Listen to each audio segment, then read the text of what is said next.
You've probably heard this old line: I'm watching for Jesus Christ, not the Antichrist. If there's one cliche in the last 40 years that sums up the arguments about eschatology in the church, this is probably it. So, should we watch for Jesus? Should we watch for the Antichrist? Should we watch for both? You know, if you prefer the pre-trib rapture, you're probably thinking, I'm watching for Jesus. If you prefer the pre-wrath or the post-trib, maybe you're thinking, we should watch for the Antichrist and be prepared for entering the Great Tribulation. So which is it? But this cliche isn't about who's right or who's wrong. It's about what we should watch for. Does the Bible tell us? Does it give us a clue what we should watch for? The answer is it tells us in a very unique way. See, the Bible has 16 places in the New Testament where Jesus and the apostles told us and instructed us, commanded us to watch. This is Bible teacher Nelson Walters. And you're probably wondering, why? I'm sitting in my old 2014 Tacoma and presenting this to you today. It's because we have a special guest, clips of a guest, that we're going to share with you today. And they're going to help us understand what we should watch for. Because if we're watching for the wrong thing, we're going to be deceived. This is our guest, Tom Cote of the Watchman River channel. Tom is a great guy, as you're just about to see, and has a channel that's about the same size as ours. And he is a great encouragement to those who follow him. If you've ever watched his channel, Tom sits in his SUV by the Connecticut River and expounds on prophecy, and that's why I'm here today in my pickup. Let's listen to Tom's take on this issue. So it brings me to this question, a serious question. Who are you looking for right now? Who are you looking for? Personally, I'm looking for Jesus. I'm looking for the rapture of the church. And your viewpoint concerning the rapture will most definitely affect how you live your life. You understand that? Please try to follow me here. If you're looking for Jesus and you really believe in an imminent rapture, that we are approaching that time period, man, we are just hopeful and we're excited. If you don't believe in a pre-tribulation rapture, you're not looking for Jesus. You're looking for the Antichrist.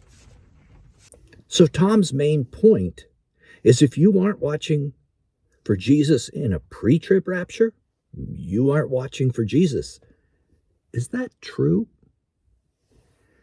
We're going to explore that a little bit today, and we're going to start with the 16 places where Jesus commanded us to watch. We're not going to listen to all of them, but we are going to look at a few because they give us some insight. Matthew 24:42, watch therefore, for you do not know the hour your Lord is coming. Matthew 25:13, watch therefore, for you know neither the day nor the hour in which the Son of Man is coming.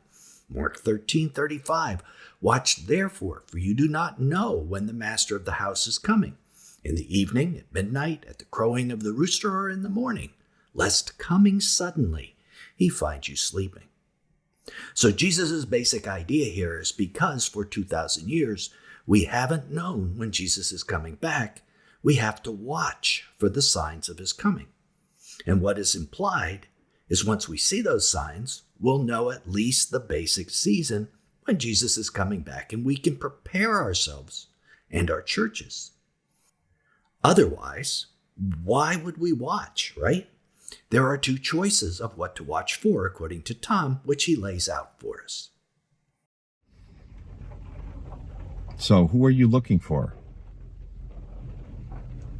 If you're looking for the Antichrist, see, people who believe in a pre-tribulation rapture, and this is what this channel's about. Like, we are looking at signs that lead to the 7-year tribulation, because we know before that starts, before that 7-year covenant is signed, we know that the Lord takes us out of here before then. So we're looking at the signs that lead to the 7-year tribulation and waiting for Jesus.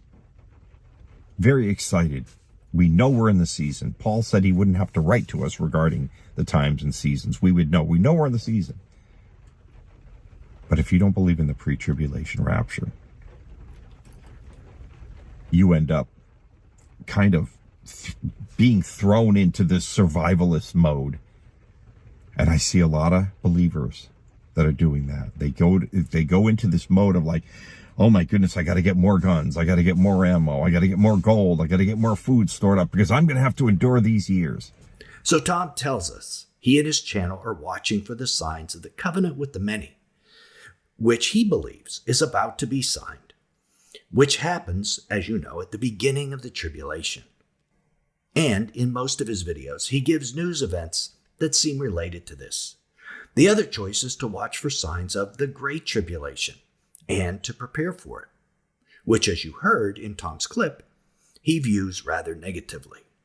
So I'm very happy that Tom is watching, but it matters just as much what you watch for as the very physical act of watching. If you're watching for the wrong thing, you're going to be deceived. Let's say you're waiting for a train, but instead of looking at the train tracks, you're watching the road. Well, the train is going to pass you right by. We have to look for the right things. So this brings us back to the important question: do we watch for signs of the tribulation, that it's about to begin? Signs that the Great Tribulation is about to start? Or should we watch for both? So let's hear what Tom has to say about this. It affects the way you live your entire life, and that's why. When I see most of the comments in my video from people who believe in a pre-tribulation rapture, they're filled with love and hope and encouragement, comforting one another with these words. And then steps in the believers who believe in a pre-wrath or a post-tribulation rapture. And what do? It's always negative.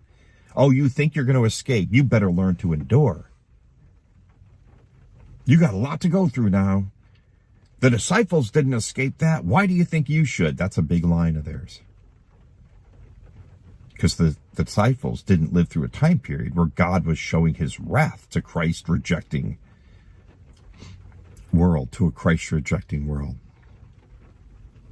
It's God's wrath.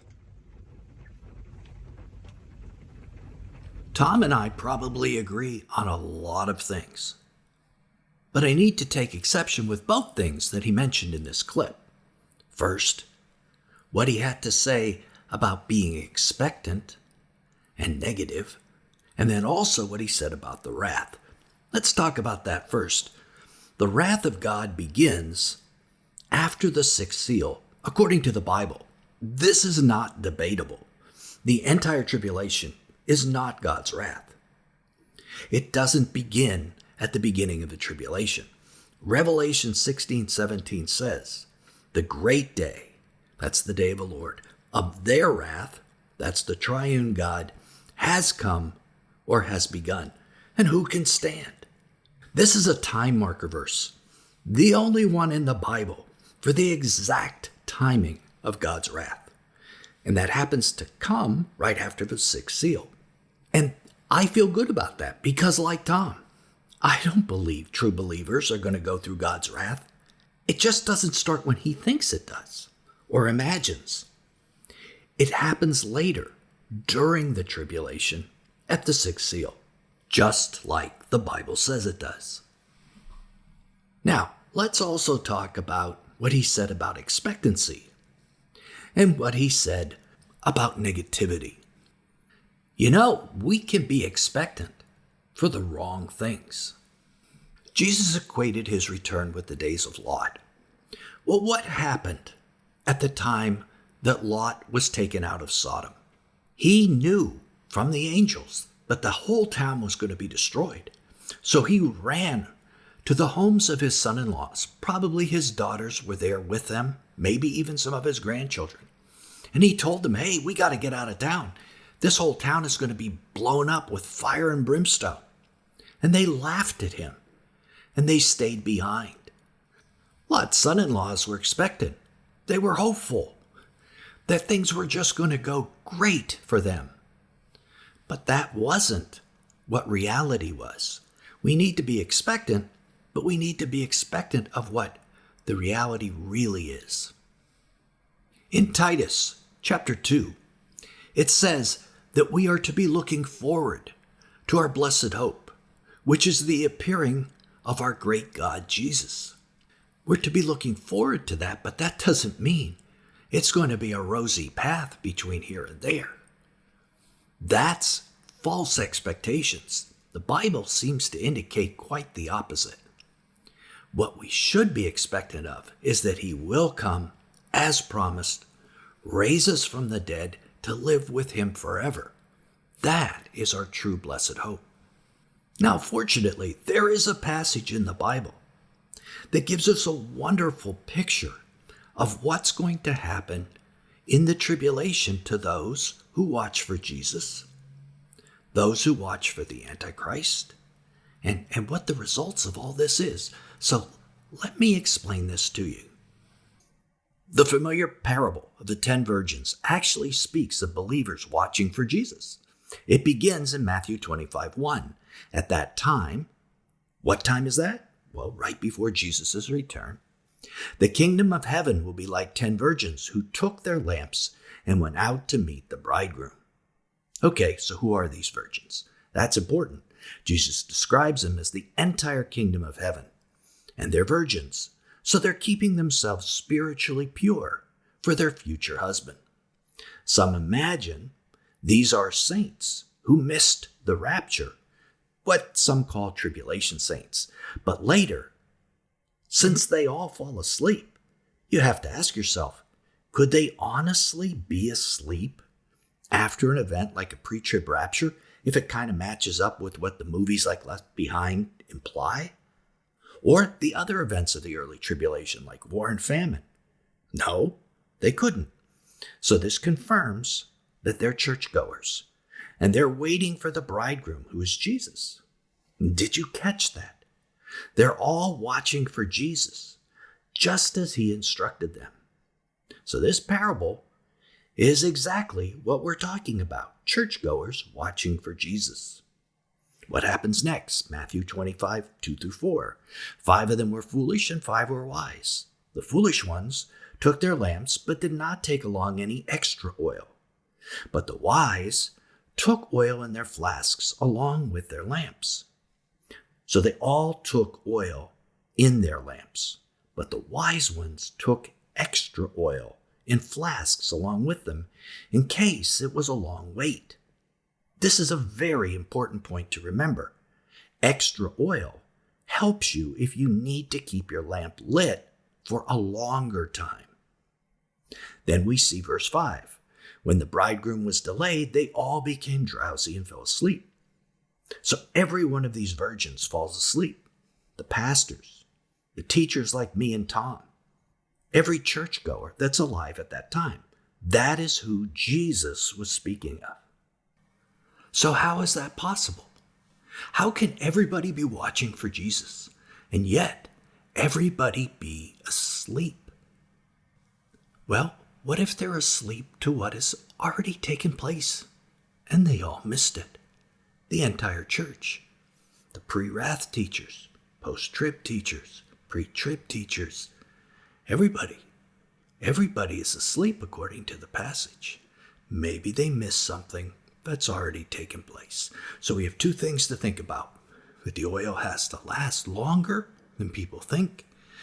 2, that maybe everyone missed something that's already happened. But then something takes place that nobody can deny. They're asleep now, but then something wakes them up, as we see in verse 6. At midnight, the cry rang out, "Here is the bridegroom, come out to meet him." Then all the virgins woke up and trimmed their lamps. This cry has to be something absolutely monumental because it's going to wake up every one of the virgins, wise and foolish. Think to yourself what that might be. There are 2 clues. It takes place at midnight, and it's a cry. The midnight cry. Some think this cry is the cry of command that Jesus makes when he descends at the rapture in 1 Thessalonians 4:16. But although in English, the two cries use the same word, cry, in Greek, they are absolutely different words with different meanings. When Jesus descends, the word is eschatological, a military cry of command. Jesus is commanding the dead in Christ to rise and his angels to go and gather them. But in the 10 virgins, the word is kroge, a bitter cry of tumult or struggle. Here's what Strong's dictionary says about it. Kroge refers to a loud cry or shout, often expressing strong emotions such as distress, fear, or fervent appeal. It's used in the New Testament to describe both literal and metaphorical cries, including those of people in need, crowds, or even the cries of Jesus on the cross. That doesn't sound like a good thing, does it? It isn't a shout of joy. It isn't the same cry as Jesus' shout of command at the rapture. Got to keep that in mind. So if this isn't at the end, it's somewhere in the middle. The other word we need to look at is midnight. It's more literally in the Greek, in the middle of the night, with the stress on middle. Might this be what happens at the middle of the tribulation, the darkest hour? Well, what happens then?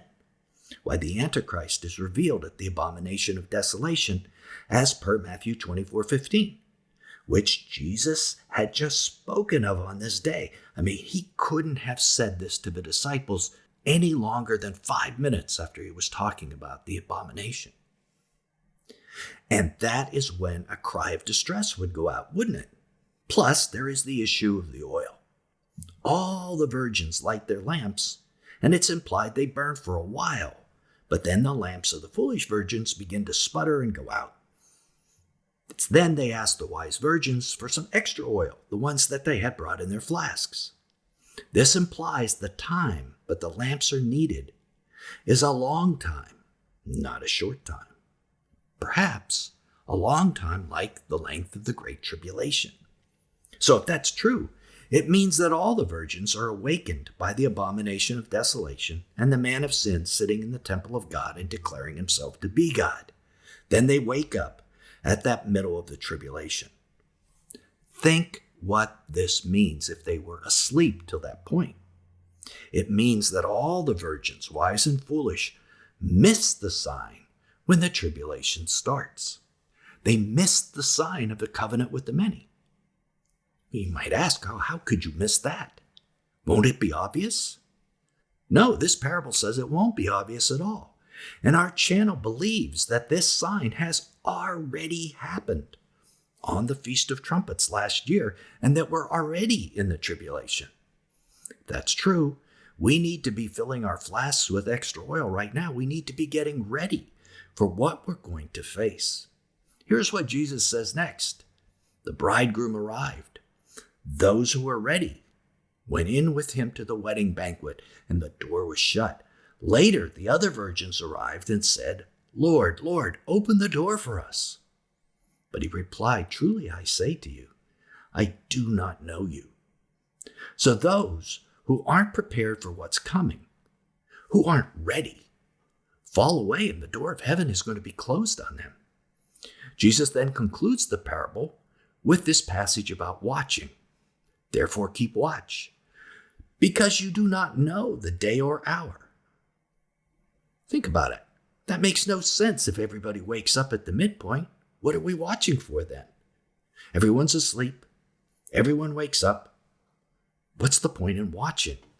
Unless that there are a few people, a few virgins, who do see the signs that the tribulation has already begun, while the others sleep.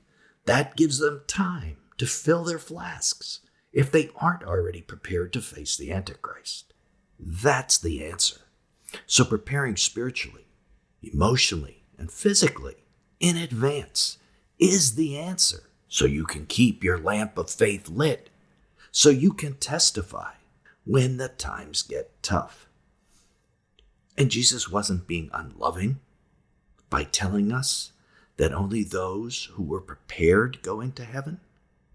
It was the most loving thing he could possibly do And I hope if you're still listening to this video, you realize that's our approach also. We're trying to be as loving as possible by explaining this.